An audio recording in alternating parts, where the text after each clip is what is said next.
Universidad IBES presenta Ciencia y Saberes para Todos. Hola comunidad, muy buen día, bienvenidos sean todos a esta segunda temporada de su podcast de ciencia favorito, el cual se llama Ciencia y Saberes para Todos. Recuerden, este es un espacio dedicado a la ciencia, a la tecnología, a los saberes, en el cual vamos a dialogar sobre medio ambiente, desarrollo sustentable, economía, también en cuestiones sociales, y vamos a platicar con diferentes expertos, quienes nos van a ayudar a entender cuáles son estas dinámicas económicas, sociales y ambientales en las cuales nos encontramos inmersos actualmente. Estos expertos también nos van a ayudar a comprender diferentes temáticas. Estamos iniciando esta segunda temporada con una invitada de lujo. Esta invitada que les estoy hablando, ella es doctora por la Universidad de Oviedo en España, en el programa de Cooperación y Bienestar Social. También tiene la maestría en Historia por el Colegio de Michoacán. Es licenciada en Historia por la Universidad de Guadalajara. Entonces tenemos aquí una conocedora de los diferentes temas ahí sociales. Es profesora investigadora del Departamento de Estudios sobre Movimientos Sociales del Centro Universitario de Ciencias Sociales y Humanidades de la Universidad de Guadalajara. Es docente de diferentes cursos, talleres y seminarios desde hace 22 años en el Departamento de Historia y del Centro Universitario de Ciencias Sociales y Humanidades. Actualmente imparte el curso de Historiografía de México en el siglo XIX y seminario de redacción de tesis, factores de vulnerabilidad y sujetos sociales en la maestría y gestión en desarrollo social. Es también directora y miembro del Consejo Editorial de la revista electrónica Vuelo Libre, revista de historia, en el cual ahí vamos a pasar después con nuestras redes sociales en enlace para que le den un clic y puedan revisar la revista. Es productora del programa de radio Puerta 1 de la División de Estado y Sociedad de la Universidad de Guadalajara, programa de divulgación académica en los años 2008 al 2011. Directora y productora del programa de cine debate Nitrato de Plata de la División de Estado y Sociedad de la Universidad de Guadalajara en los años del 2006 al 2008. Actualmente es coordinadora y actividades de difusión y divulgación académica, miembro PROMEP nivel 8, miembro del Cuerpo Académico de Género, Cultura y Relaciones Sociales de la Universidad de Guadalajara, es miembro académico de la Red de Vulnerabilidad Social. Estamos hablando nada más y nada menos que de la doctora María Concepción Barrientos Ramírez. Doctora, bienvenida sea usted a este programa. Muchas gracias, querido Gonzalo. Muchas gracias. Buenos días a la comunidad que te escucha. Buenos días a todos y es un placer compartir contigo esta charla, Gonzalo. No, gracias, doctora. Fíjate que este tema estamos iniciando esta segunda temporada, este primer capítulo, con temas que están relacionados con la sociedad. Y por eso fue que te hicimos la cordial invitación a ti para que nos puedas ampliar un poquito más de unos temas que creo que se discuten muy poquito, salvo en los expertos en algunas áreas, al menos acá en la zona de Veracruz sí se explica, sí se dialoga, se habla, pero creo que no se le da tanta difusión al tema, sobre todo de lo que vamos a hablar hoy, que va a ser de extractivismo minero, movimientos sociales, ¿no? Ahí, para empezar, nos gustaría que si nos puedes ayudar a entender qué es el extractivismo, porque entendemos y a veces nos dicen minería y pensamos, oro, plata, bronce, pero creo que es un concepto que es mucho más amplio y para no quedarnos con esa idea limitada. ¿Qué es el extractivismo? Muy bien, Gonzalo. Bueno, yo nada más voy a tomar un segundito para decir que a mí los temas mineros los vengo trabajando desde mi formación como en la licenciatura porque me llamaban la atención. Generalmente los historiadores tendemos como a rascar nuestras propias raíces. Yo vengo de abuelos y vengo de entornos mineros, entonces pues las inquietudes nacieron ahí. Y vengo trabajando los temas desde entonces, pero con diferentes enfoques. Y tengo que decir, me gusta mucho cuando platico esta parte porque de manera fortuita si se puede decir así, en realidad yo llegué al tema del extractivismo, porque trabajándolo desde la licenciatura, desde la maestría, yo tenía intereses claros sobre cómo operan, cómo trabajan, cómo se organizan este grupo de obreros, que por demás me fascina todo lo que tenga que ver pues con su cultura, con su orden. Y empiezo trabajando pues los temas que en la academia para los 90 permeaban, ¿no? Que eran los movimientos sociales, los mineros, el sindicalismo minero, que por ahí lo trabajé para los años 30 en Jalisco. Pero el tema se agotaba, el tema del sindicalismo se agotaba. Luego en la maestría me llamó mucho la atención en las formas de cómo se organiza el territorio en las comunidades mineras, ¿no? Y esto empieza a inquietarme bastante con estas formas de organización. Empiezo a hacer historias de vida y empiezo a darle seguimiento a una compañía que, tengo que decirlo desde un principio, no es una compañía minera tradicional, es minería industrial, es una compañía minera que trabaja el manganeso y como tú decías hace un poquito, que estamos un poco, o nos quedan lejos luego los temas mineros. El manganeso es un mineral que se alía con otros minerales para producir los aceros más potentes, y particularmente en México estos aceros se monopolizan a Estados Unidos para la fabricación de la carrera armamentista, ¿no? Nada menos y nada más. Interesante. Entonces, desde ahí yo planteo cómo se organizaba esta comunidad, ¿no? De hecho, la empiezo a estudiar, esta empresa minera que se llamaba la Compañía Minera Autlán. La empiezo a estudiar desde cuando estaba en territorio en Jalisco, en Autlán, de ahí su nombre, con empresarios mexicanos, empresarios coahuilenses, que son la familia Madero. Y esto me lleva se agota, en 17 años de estudio, se agota el manganeso y se cambia al estado de Hidalgo a Molango, se llama la población, que a la fecha todavía sigue produciendo el manganeso, que también hay que decir, pues es el principal productor en América Latina, por muchos, en todos estos años, la compañía minera Autlán se ha sostenido así.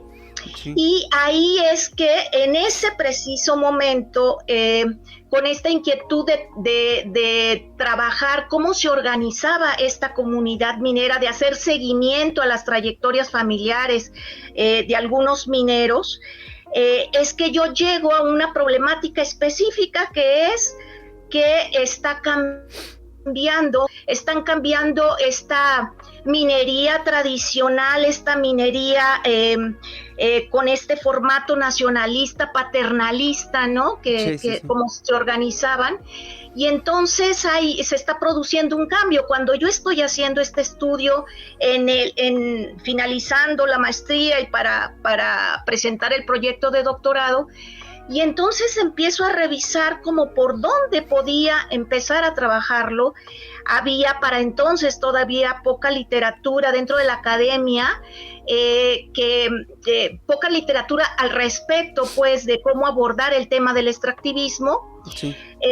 Porque si bien lo podemos contextualizar, el extractivismo como un modelo de desarrollo, de crecimiento económico basado en la priorización de las exportaciones o la venta al exterior de los recursos naturales, poco transformados como la minería, la agricultura, el petróleo, la pesca, encuentro pues en esta definición encuentro lo que estaba sucediendo, ¿no? Definir el extractivismo es este modelo que llega con los gobiernos neoliberales en los 80s, ¿no? Okay. Y que para el caso de México lo podemos ubicar pues en el periodo de Salinas de Gortari en el 88, donde como característica principal se da esta apertura a los mercados internacionales, y en ese ínter hay una serie de cambios que se suceden en el tema del extractivismo minero, ¿no? Sí. Pero al mismo tiempo, yo creo que para tus escuchas, si vamos siguiendo el tema minero, pues se está dando el conflicto para este periodo. Pues tenemos prácticamente los últimos 30 años hablando de la problemática general que tiene que ver con medio ambiente, ¿no? Y que es también el tema de tu programa. Y entonces el extractivismo empieza a ocupar una parte muy importante en estas agendas mundiales, ¿no? Igual que el calentamiento global, la contaminación, una serie de elementos, pues ahí está ubicado el extractivismo, ¿no? Que es esta nueva forma de explotación y de exportación de los recursos naturales, principalmente pues los mineros, ¿no? Pero lo mismo hemos visto en periodos anteriores, las noticias ahí con el problema del huachicol, pero con el problema del agua, con todo gran problemática que se inserta pues en la problemática de medio ambiente, ¿no? Claro. Entonces, tratando un poquito de contextualizar el extractivismo, yo lo ubicaría aquí, ¿no? Okay.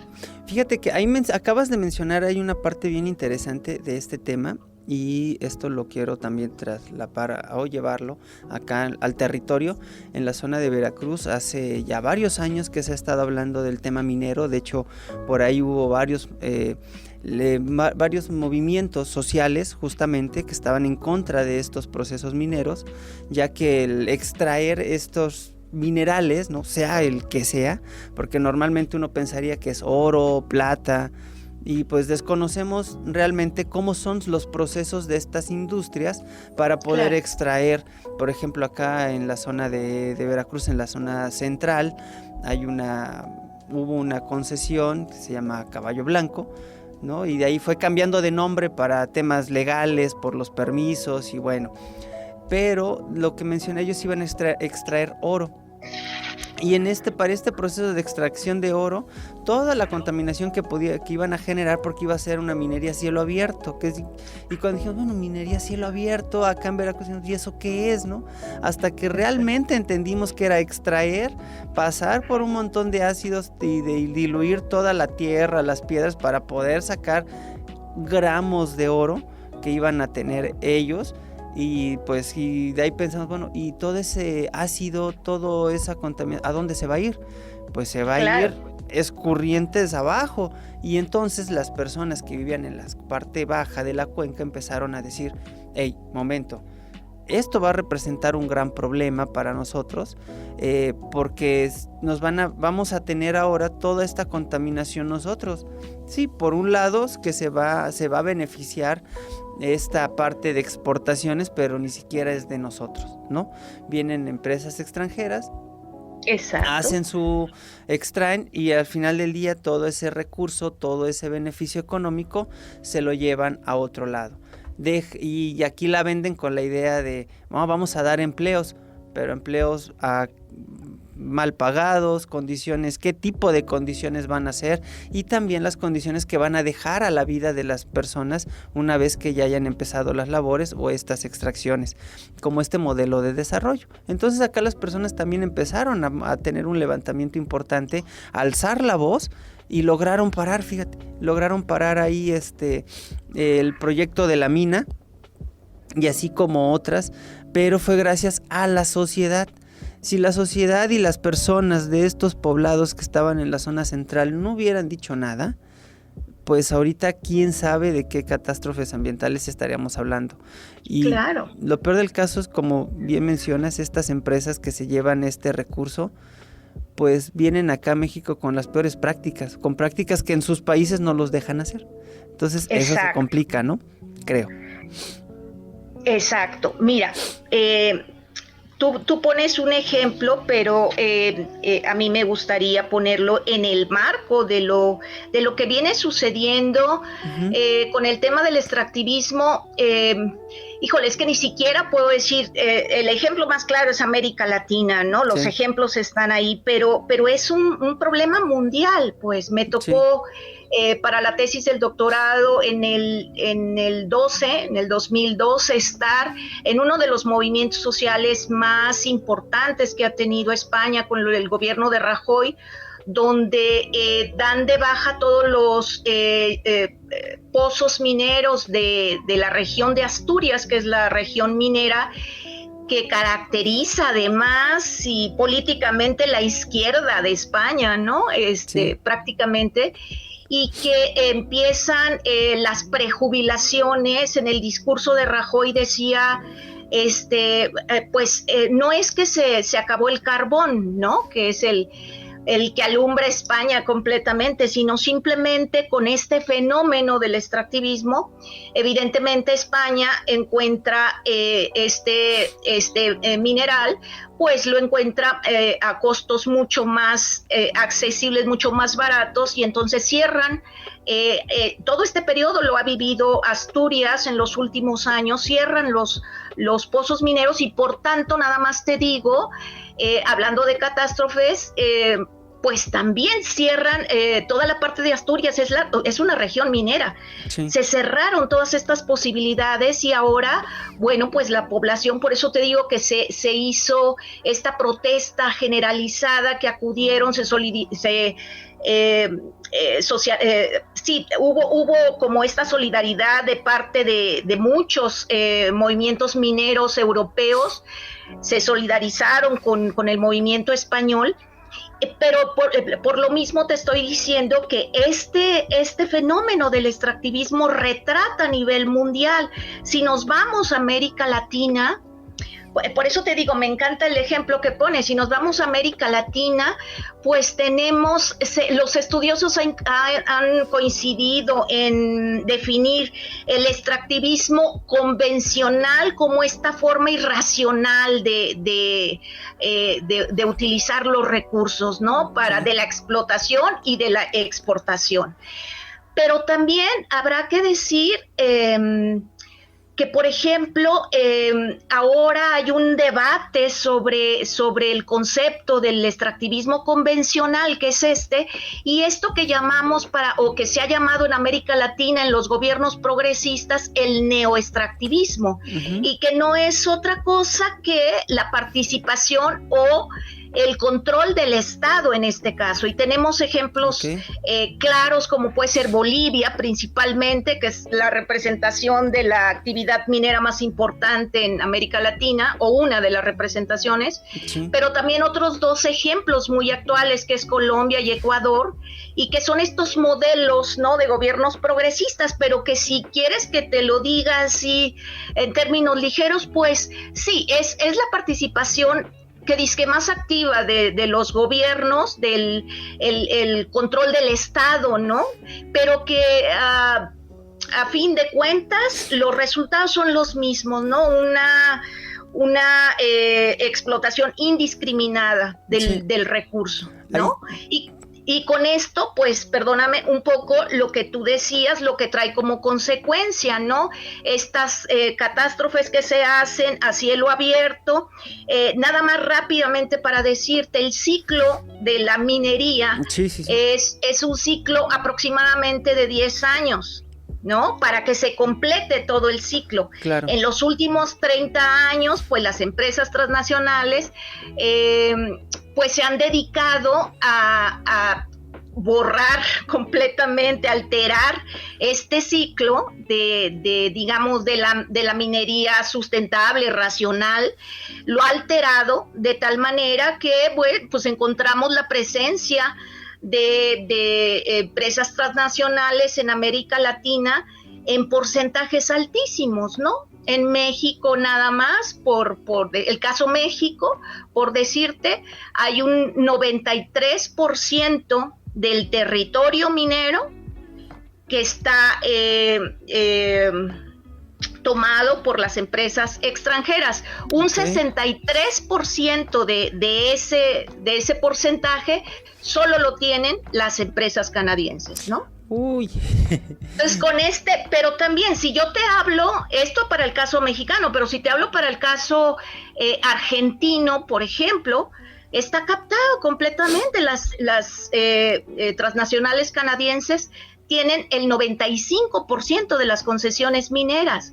Ya. Y así te puedo ir repitiendo el caso de muchos de los países de América Latina, pues que reproducen este fenómeno, ¿no? Pero evidentemente lo que nos interesa, pues es el caso mexicano, ¿no? Sí. Y fíjate que ahí esa parte es bien interesante y mencionabas de estos estados progresistas, ¿no? Que pueden llegar a tener el control de cierto territorio minero, pero que al final del día las prácticas siguen siendo las mismas.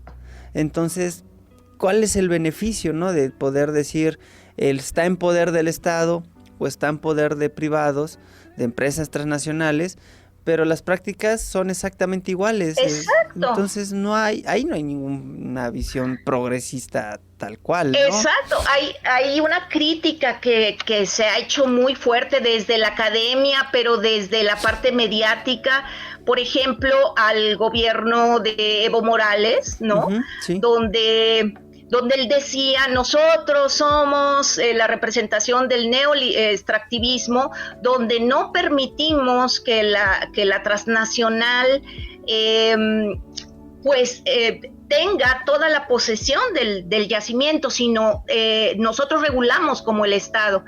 Y la verdad es que era solamente este discurso que en el mundo político ya sabes que pulula, ¿no?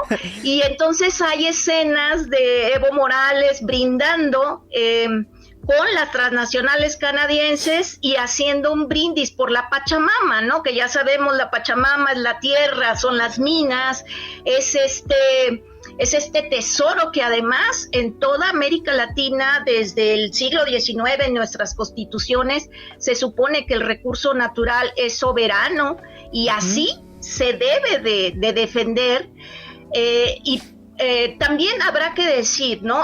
Nosotros decimos a partir por solo contextualizar en los gobiernos neoliberales en los 80s, pero por ejemplo, pues muchos colegas historiadores tienen grandes trabajos sobre este modelo que ya prevalecía en el porfiriato, finales del porfiriato también, con la entrada del capital extranjero, ingleses, estadounidenses, que hace Porfirio Díaz, ¿no? Sí. Y que hay una serie de información, de fuentes bien interesantes que dan seguimiento a esto. Es decir, no es nuevo este modelo, pero si lo tenemos que contextualizar con lo que nos está sucediendo, creo que sí se puede datar de los gobiernos de los 80s en adelante, ¿no? Y hay una serie de elementos, de características que tiene que ver con el extractivismo, pero tú me dirás. Ahí, a esto también me gustaría que pudiéramos dialogar y que nos pudieras explicar para que quede también más claro la importancia que tiene que estemos hablando esto, que lo podamos escuchar, que todos nuestros escuchas, nuestra comunidad estudiantil entienda de qué se trata, pero yo creo que para que se pudiera ver o sentir, escuchar qué es la importancia que tiene. No lo quiero ver desde esta importancia económica de las cuentas nacionales, desde los procesos de exportación o de inversión extranjera directa, sino de decir la importancia que tiene de qué está viviendo la comunidad en estas zonas que su territorio se encuentra en estas zonas que son muy atractivas para la extracción, que ya hicieron los análisis las empresas extranjeras y que quieren llegar o que se están implementando o que están llegando al territorio nacional. Pero ¿qué pasa con estas comunidades, no? ¿Qué es lo que estas comunidades tienen que vivir con una idea falsa de desarrollo y crecimiento, ¿no? Exacto. Mira, qué bien que me haces esta pregunta porque a lo mejor más adelante que platiquemos un poco sobre el territorio, platicaremos también en estas formas de organización, pero a esta pregunta directa de cómo los jóvenes tienen que entender o cómo deberían entender esta problemática para entender lo que está sucediendo en estas comunidades, pues me parece desde ordenando algunos aspectos, me parece que desde la academia, que es desde donde partimos nosotros, me parece que este tema, que bien lo decías tú, es poco estudiado incluso por la academia, ¿no? Yo tengo que decirte que en los 90s, bueno, y también en mi área, historia, trabajar minería del siglo XX era una cosa que prácticamente te decían, no tienes nada que hacer en historia, ¿no? Porque tradicionalmente en las universidades o en los colegios se cree que los historiadores trabajamos solo temas del siglo XIX, del siglo XVIII, ¿no? Y entonces presentar un tema del siglo XX hacía cosquillas, porque ¿cómo lo vas a abordar? ¿No? Sí. Tú que eres historiador, y entonces ahí es que nos damos cuenta, y esa es la invitación que yo hago en este momento a tu comunidad, a los jóvenes universitarios, que este tipo de problemáticas se tienen que abordar desde lo multidisciplinar. No es una problemática, es decir, el historiador ve desde la perspectiva en retrospectiva el asunto de esta organización de los territorios, de cómo es que entender este nuevo modelo, sí. Pero el sociólogo interpreta, pero el geógrafo trabaja el tema del territorio, el economista. Es decir, sí son temas, por ejemplo, en este momento el tema de la gobernanza en el asunto del extractivismo es particularmente importante, ¿no? Sí. Es decir, el tema del extractivismo ha cobrado nuevas formas que también es un reflejo de lo que está pasando en nuestra sociedad, en nuestra economía. Es decir, el tema minero hace un reflejo de lo que nos está sucediendo con estos gobiernos, ¿no? Sí. Y la invitación de lo que está sucediendo a tu pregunta con estas comunidades, pues es este gran brinco que han dado. Yo te decía, trabajar comunidades mineras era referirse a grupos de obreros, ¿no? Con diferentes características, que tenía que ver con la tipología del mineral que se estaba explotando, ¿no? Sí. Que yo hace un rato te decía, en la que yo empecé a trabajar, pero que el tema del extractivismo, hay que decirlo, se reproduce para el caso de México, principalmente en la parte del norte, ¿no? Donde hay oro. Bueno, una de las empresas mexicanas más importantes, de las pocas que quedan de capital mexicano, la primera productora de plata, pues es la de Zacatecas, la de Fresnillo. Uh-huh. Pero tenemos la de Carlos Slim, y tenemos la de Grupo México de Germán Larrea. Sí. Que son de las empresas poderosas que siguen digamos, acaparando o representando capital extranjero, pero de ahí en más, lo que yo te decía en estos otros porcentajes, pues estamos completamente gobernados por las transnacionales, ¿no? Sí. Y nada más para terminar, yo te decía, ¿por qué tenemos que entender este tema de esta manera? Bueno, ¿qué está sucediendo? ¿Cuál es la repercusión de todos estos cambios que estamos planteando, que tiene que ver con el extractivismo? ¿Cómo está repercutiendo en las comunidades? Es decir, del tema de la organización de grupos de obreros, ahora pasamos a el asunto del territorio, pero pasamos al asunto del despojo sí, del territorio, de los conflictos sociales, donde hay nuevos sectores que están afectados, que son campesinos principalmente, comunidades indígenas que son despojados del territorio, con los ejemplos varios, no sé, para nada más ilustrar, para Jalisco uno de los ejemplos más representativos con una transnacional canadiense fue lo que ocurre con los wixárikas, ¿no? Y que son invadidos justamente en el centro ceremonial, encuentran oro, invaden, además que este territorio pues es patrimonio y no importa, ¿no? Porque hay una serie de simulaciones a la ley minera, ¿no? Se modifica la ley minera, deja de ser territorio nacional y entonces pues hay este contubernio entre todos estos actores, empresarios, el Estado, con las transnacionales, y eso hace que entonces los campesinos se sumen a este conflicto, pero siendo los principales actores vulnerables, ¿no?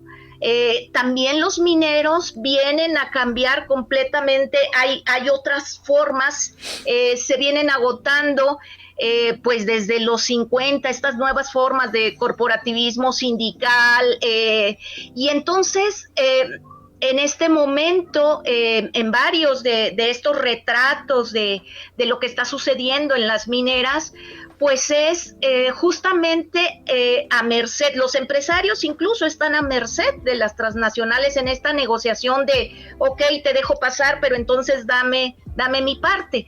Y pues ahí es donde principalmente empezamos a ver estos nuevos actores, ¿no? Como ahora sí como sujetos vulnerables, campesinos, sí, comunidades indígenas, ¿no? Y ahora nuevos mineros o en estas comunidades, pues los mismos campesinos que se suman a estas tareas engañados por estas empresas, ¿no? Sí, ahí, entonces es un círculo vicioso ahí. Sí, ahí. Fíjate que eso mencionas ahorita una parte interesante y coincide justamente con una salida que hicimos ahorita de campo justamente fue en esta semana. Íbamos a hacer unas entrevistas para temas del agua, con el equipo de investigación al que pertenezco, y uno de las personas que estábamos entrevistando nos decía que él tiene agua de pozo, ¿no? Que él tiene su pozo atrás de su casa, pero que una de las cosas que le preocupaba, y estábamos hablando de que hay una distancia de donde estábamos hacia la parte geográfica donde él le preocupaba como de 2 horas y media, casi 3 horas en carretera, ¿no? Lo que nos decía es, pero me preocupa el tema minero que están haciendo en la sierra, en la parte de la sierra más arriba. Dimos, ¿por qué? ¿Y a usted por qué por qué le preocupa, no? Dice, porque si yo tengo agua de pozo, y yo entiendo, y dentro de la cosmovisión, dentro de su idea, nos decía, pues yo entiendo que esta agua viene de escurrimientos, que esta agua viene de toda la escurrentía, y de dónde viene, pues de la serranía, de la parte alta.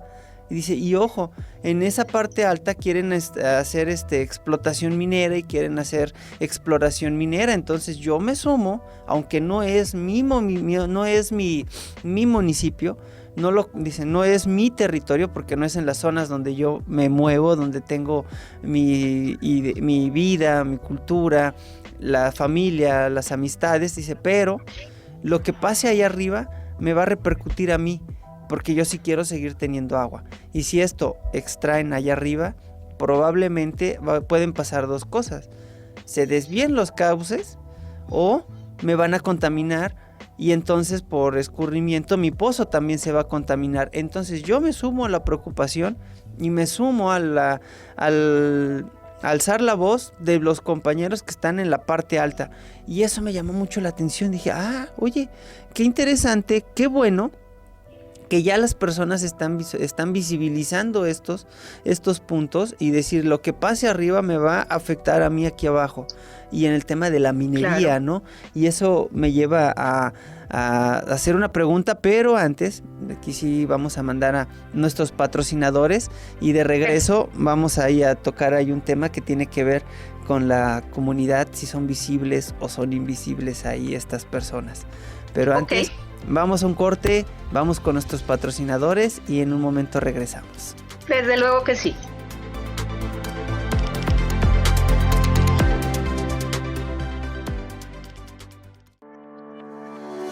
Bachillerato General del IBES. Ven y forma parte de esta comunidad. Excelencia educativa, costos accesibles y programa de becas. Que nada impida tu formación. El sistema de aprendizaje dirigido SAT es la mejor opción. Cuando de educación se trata, las limitantes no existen. Conoce los beneficios. Bachillerato General del IBES. Somos linces, somos IBES.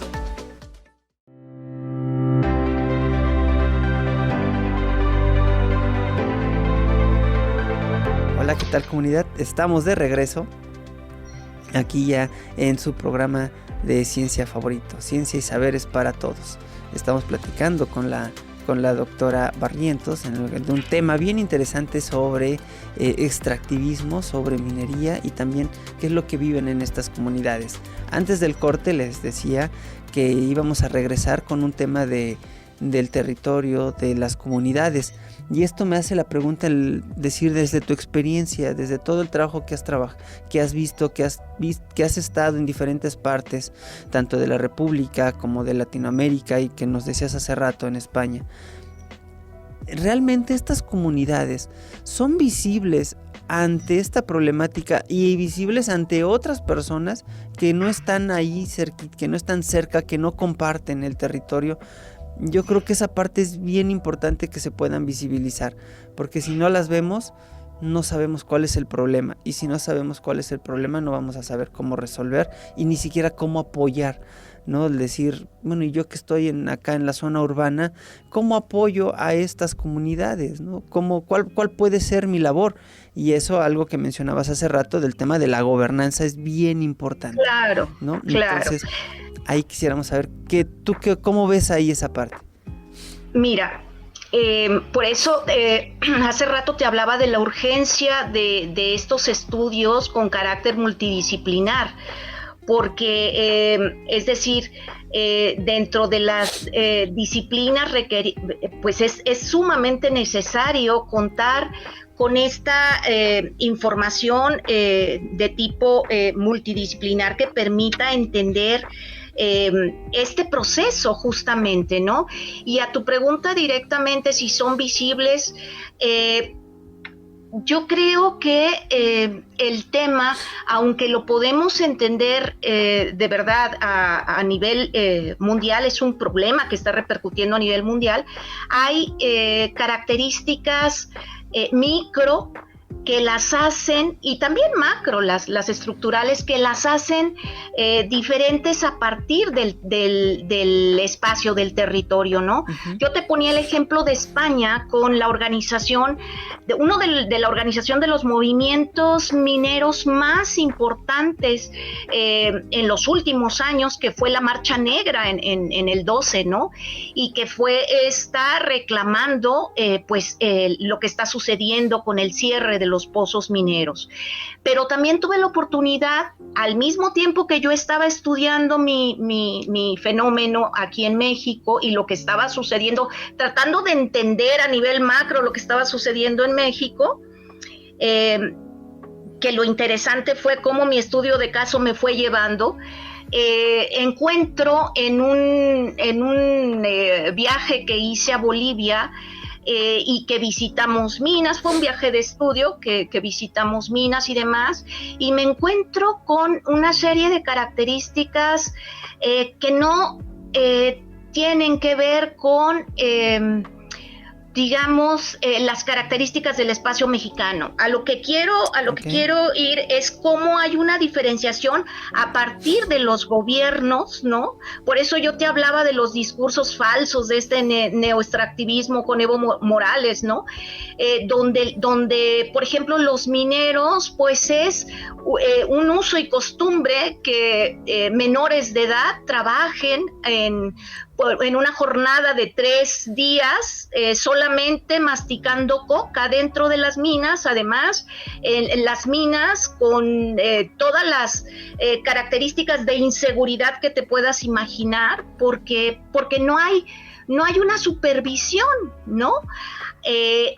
Pero sí te quiero decir que uno de los principales, fíjate la diferencia, de los movimientos sociales más importantes que se dieron también en los últimos 10 años en Bolivia, recuerdo un lugar, Guanuni se llama, fíjate, tiene que ver con el que a los mineros en esta privatización los empresarios no les permitieran hacer los rituales a los que están acostumbrados los mineros, ¿no? Okay. Y son rituales donde dentro, en su cosmovisión, guardan todavía este sincretismo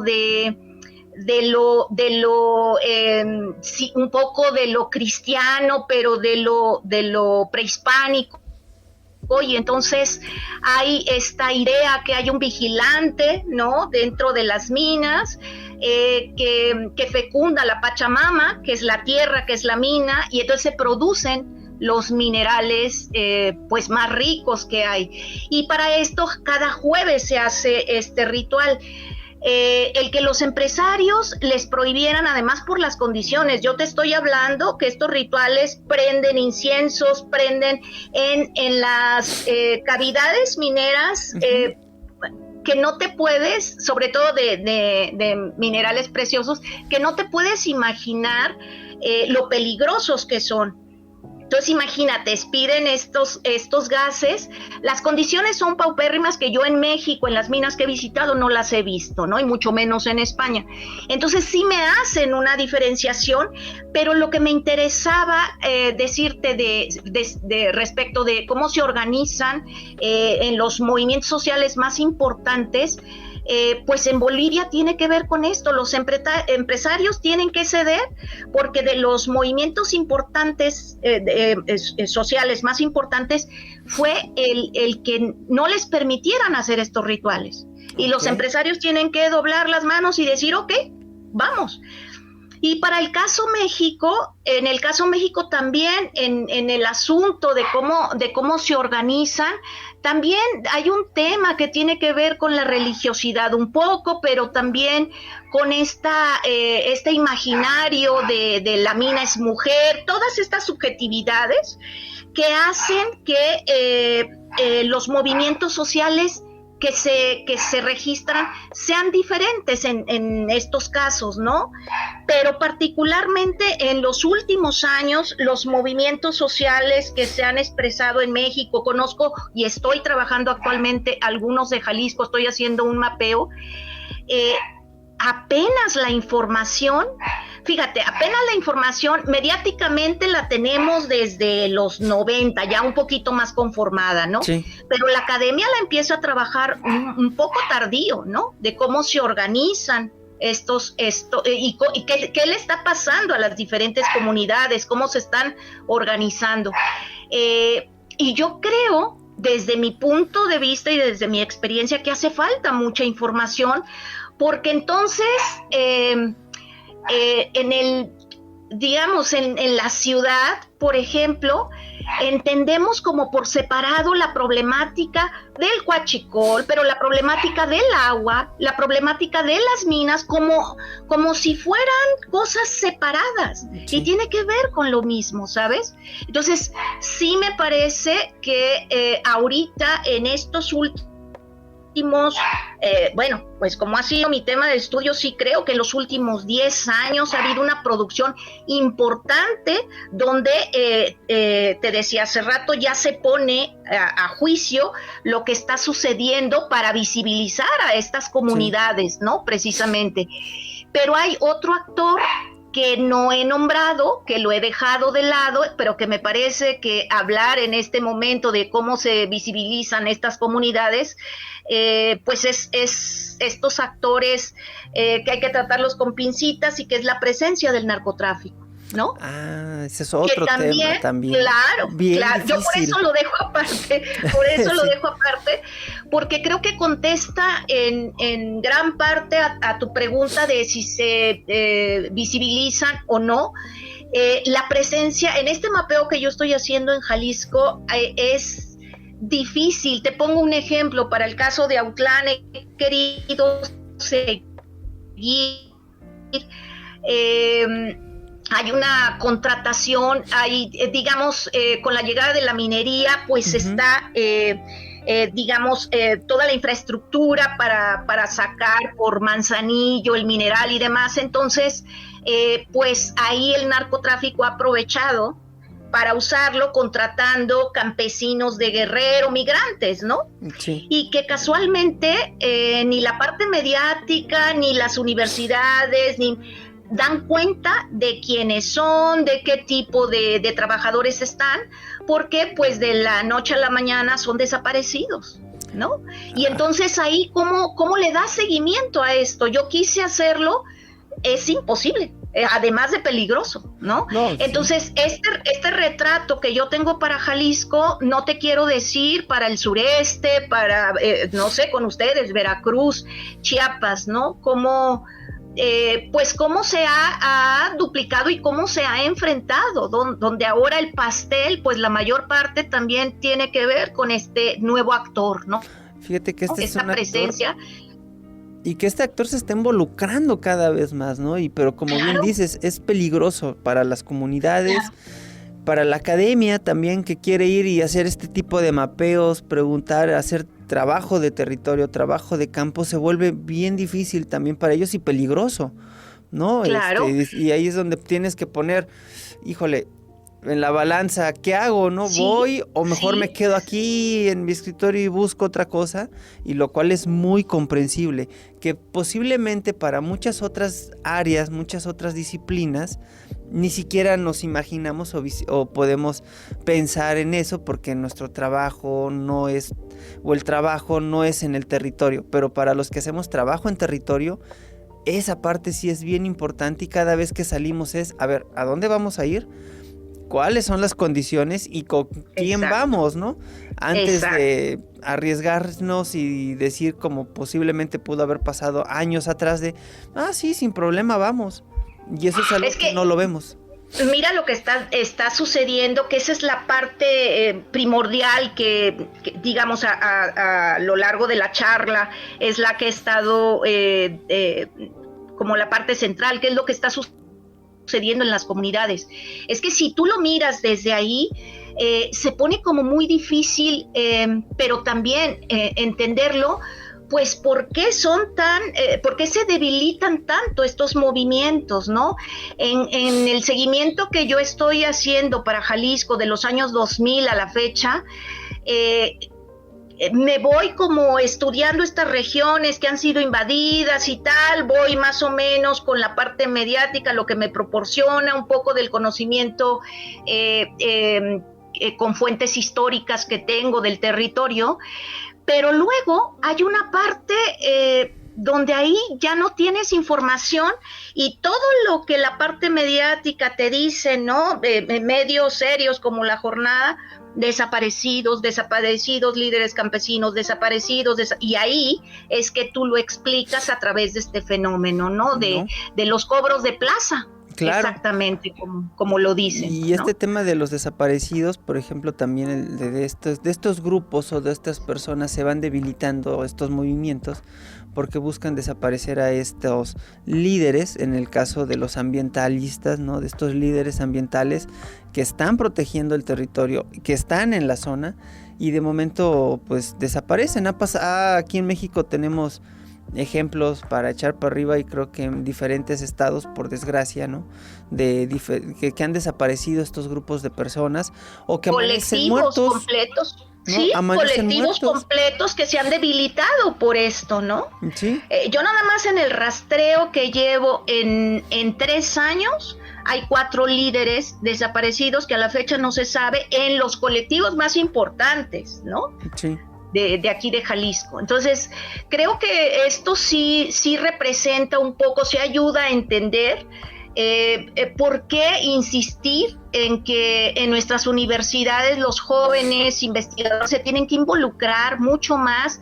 No es una problemática de espacios mineros, de territorios mineros, es una problemática mucho más compleja, ¿no? Sí. Que tiene que ver con conflictos sociales, con medio ambiente, con la lucha por el territorio, por una serie de elementos que está cambiando el orden completamente, ¿no? En los asuntos económicos, sociales, políticos, ¿no? Sí, entonces ahí yo creo que el tema es bien importante, en el cual esto se dialogue y que llegue a todas las universidades, que llegue a todos los salones, aunque no sea mi área de mi disciplina, pensemos, ¿no? Aunque sea contador, si soy diseñador gráfico, tener la idea de qué es lo que está pasando en la zona donde yo me encuentro, no nada más quedarnos como con esta idea de esta es mi área y esta es mi disciplina y no me abro para lo que haya. Todos Pero tenemos además algo que ver. Imagínate qué interesante sería producir en la academia estudios más amplios, claro, que tengan que ver con la complejidad del recurso natural más amplio, ¿no? Sí. Con el agua, con el petróleo, es decir, esta visión más global de esta problemática, creo que la entenderíamos mejor. Es decir, a los que conocemos un poquito de territorios mineros, pues luego vamos con los especialistas, por ejemplo, los geógrafos, ¿no? En territorio, que te van ayudando a entender y tal, pero luego el sociólogo que te va ilustrando desde la perspectiva, el antropólogo que hace el trabajo etnográfico bien interesante, pero que tú es cuando te vas dando cuenta, y sobre todo en estas disciplinas que abarcan también pues otras problemáticas que tiene que ver con los recursos naturales, y es que entonces le vas encontrando el sentido completo a esta problemática. Y yo creo que ahí los cuerpos académicos, cuando se forman de diferentes disciplinas, cuando son multidisciplinarios, ahí está la riqueza, ¿no? Yo creo que ahí es donde podemos encontrar la riqueza, y que pueden servir de ejemplo, e incluso para los jóvenes, el hecho de decir, aunque estés estudiando una licenciatura, tienes que abrirte a compartir, a dialogar, a realizar proyectos en conjunto con otras licenciaturas que aparentemente, y digo aparente, no son afines a lo que tú estás haciendo, porque allá afuera, cuando nos toca trabajar, trabajamos con el biólogo, con el contador, con el administrador, trabajamos con un sociólogo, el médico, el abogado, ¿no? Y más en estos temas que a veces decir, oye, ¿y legalmente cómo le entramos? No, pues aquí nadie sabe de leyes, entonces necesitamos a un abogado que pueda guiarnos desde el punto de vista legal, como bien dices, con el antropólogo, con el sociólogo, el historiador, el administrador, y poder llevar, no nada más decir, analicemos el problema, sino llevar una propuesta de solución y decir, oigan, tal vez si hacen estos ajustes en los medios de vida pueden mejorar, y no es necesario extraer de esta forma o que se vean tentados a ceder, ¿no? Ante estos cuestiones laborales que son, como bien dices, paupérrimas. Y aquí en México tenemos varios ejemplos de muchos accidentes también que ha pasado en zonas mineras, ¿no? Claro. De mineros que se han quedado enterrados, y esos son solamente algunos de los que salen en los medios, ¿no? Pero habrá muchos más problemas de salud, e incluso, ¿no? De todos estos mineros. Ahorita que abordas esta problemática, me gustaría como ejemplificarla con una anécdota que nos contaba Danú en clase, ¿no? Y que hablábamos precisamente de las repercusiones y de este intento de los ambientalistas por demostrar cómo la contaminación de las minas a cielo abierto tenían que ver con una serie de enfermedades en las comunidades mineras, ¿no? Uh-huh. En este sentido de probar cómo el mineral pues repercute directamente en la salud. Y Danú decía, bueno, en un proyecto que él estuvo, se sumaron pues grandes disciplinas, entre ellos médicos, que a partir del estudio que hicieron, pues no lograban vincular que efectivamente hubiera una relación del mineral con el espacio contaminado en la repercusión de enfermedades. Uh-huh. Pero mucho, de hecho, esa es una de las pues de las premisas de los principalmente de los colectivos, de los ambientalistas, que hablan directamente como una de las consecuencias letales que tiene que ver en las comarcas mineras, ¿no? Sí. El asunto de la salud. Para el tema y la compañía que yo trabajé directamente, a ver, te voy a decir, Guanajuato, Zacatecas, estos productores de oro, sí hay, sí se entiende que hay una relación directa con, ahorita se me fue el nombre de la enfermedad, que es una enfermedad del pulmón. Okay. Y que tiene que ver con, pero además tiene que ver también en años anteriores que las condiciones de seguridad pues no eran las óptimas y por eso en estas comunidades, principalmente en estas ciudades en el centro de la República Mexicana, se presentaba, se me va ahorita, mira, y la tengo aquí, esta enfermedad que es muy muy socorrida, ¿no? Tiene esta enfermedad, es que era minero, ¿no? Que es una enfermedad del pulmón. Pero en las minas que yo trabajé, mucho los ambientalistas trataron de demostrar la relación que tiene el manganeso en estas comunidades, que produce, que hay una relación directa con el Parkinson, ¿no? Okay. Porque se presentan muchos casos así. A la fecha, yo le he dado seguimiento con grupos de académicos españoles, especialistas, médicos o equipos multidisciplinares, y a la fecha hay un solo estudio que ahí salió, pero que no entiendo por qué, o quiero suponer desapareció, incluso eran...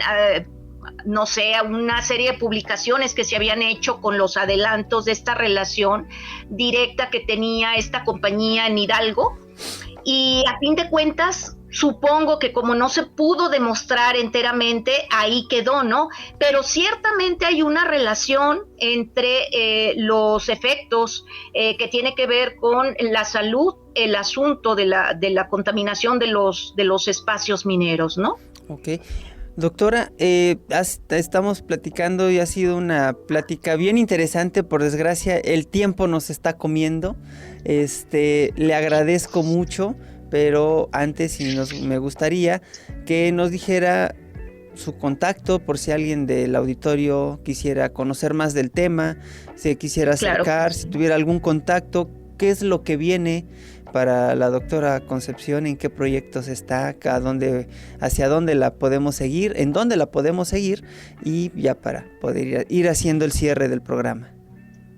Mira, yo soy como de estos de contactos a la antigua, vía correo. Mi correo oficial es maria.barrientos @academicos.udg.mx. Okay. Ahí tenía justamente otro correo donde tenía por años, justamente se llamaba Mineros, y ahorita lo tengo un poquito desactivado porque está saturado, pero a lo que me preguntabas sobre, sí me interesaría sobre todo empezar, mira, la idea de lo que estoy haciendo en este mapeo de los principales movimientos sociales, la problemática de conflicto social, territorio y medio ambiente que estoy trabajando del 2000 a la fecha en Jalisco, Me gustaría, porque he participado en algunos eventos y yo sé que hay este trabajo, se ha reproducido también en otros estados, y para mí sería muy, muy interesante lograr este tipo de trabajos, ¿no? Donde se presenten estudios de caso que nos permitan conocer. Por eso el día que tú me platicabas de este fenómeno que se ha sucedido, por ejemplo, ahí en Veracruz, con minería a cielo abierto, pero si pensamos en el caso Oaxaca, Chiapas, Oaxaca principalmente, hay mucho que decir, Hidalgo, hay mucho que trabajar también. Entonces, lo que hace falta también es documentar estos estudios, porque pues la idea a partir del cuerpo académico en el que estoy es, pues desde la academia, lograr además vincular este tipo de proyectos de zonas mineras, pero vincularlas en una problemática más amplia, insisto, que es la de los movimientos sociales en general, que es la del territorio y la del medio ambiente, ¿no? Entonces ahí estoy, y yo invito a tus estudiantes, invito a la gente que esté interesada. Yo hace un rato te decía, el chiste es que yo empiece a hablar y luego ya no me callo, entonces hay mucho que decir de lo que he venido trabajando, y me encantaría sobre todo compartirlo con los estudiantes, pues que es ahí donde tenemos que inyectar el trabajo que nosotros hacemos para entenderlo como útil desde la academia, ¿no? Claro. Porque conversarlo con los pares sí es muy interesante, pero qué padre, y hasta ahí, ¿no? Hay que romper esa burbuja, hay que romperla definitivamente, es algo que le digo también a mis colegas. Y yo te agradezco mucho el espacio, Gonzalo, porque me vincula, por ejemplo, con el área de estudios donde están ustedes, que estoy súper interesada por conocer los proyectos. Yo espero que esto sea también una puerta que abrimos para el intercambio académico, ¿no? Y insisto, que tenga como objetivo conocer qué es lo que está sucediendo en estos otros espacios, ¿no? No, esa es la idea, al final del día, es hacer este vínculo entre la academia, los estudiantes. Posiblemente nos esté escuchando otro colega y que se quiera sumar, y pues adelante. Y una vez te digo, acá tienes las puertas abiertas de Veracruz, de las instituciones, donde lo que necesites por acá, pues será un gusto poder dialogar, poder platicar, trabajar en conjunto. Yo creo que suena interesante. Por ahí te hago llegar un par de documentos que tengo ahí del tema en Veracruz, por si te son de utilidad. Ay, te voy a agradecer, y muchísimas gracias a toda tu audiencia. Tengo que decir algo también, que hace rato hablo de la importancia que nuestros jóvenes doctores trabajen en estos estudios, pero a la comunidad en general, ¿no? También sí.